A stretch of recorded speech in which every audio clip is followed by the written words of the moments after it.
ci sono dei bulli da un anno più o meno che proprio li fanno male fisicamente e anche mentalmente. Io voglio che viene finita questa cosa perché il bambino mangia di unghie, non vuole andare a scuola, abbiamo avuto anche un episodio di pipì a letto, eccetera, non mi va bene.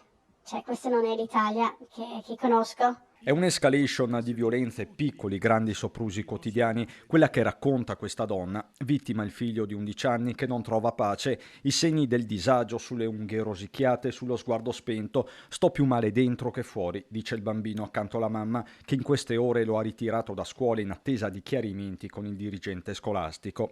A bullizzarlo sono in 3, tutti del paese, dodicenni poco più, lo inseguono in bici, lanciano petardi, lo hanno anche picchiato, 3 contro 1. L'ultimo episodio sul bus. Loro hanno fatto delle foto sull'autobus tornando a scuola l'altro giorno e l'hanno detto che noi le mettiamo su Instagram e scriviamo delle bellissime cose e sottovoce hanno detto no, non vale niente, è meglio che muori. Meglio che muori, la frase shock più volte pronunciata nell'ultimo periodo dai bulli, parole forti che hanno aperto una breccia nella sua mente di undicenne.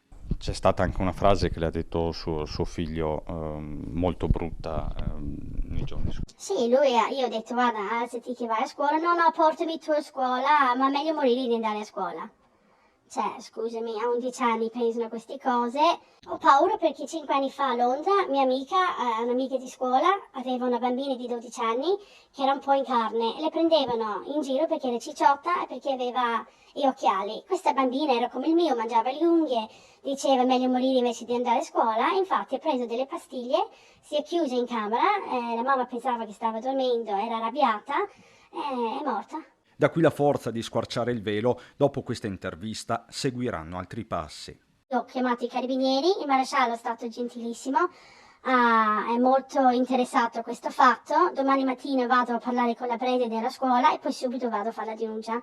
Basta, io voglio denunciare e voglio che questa roba smetti.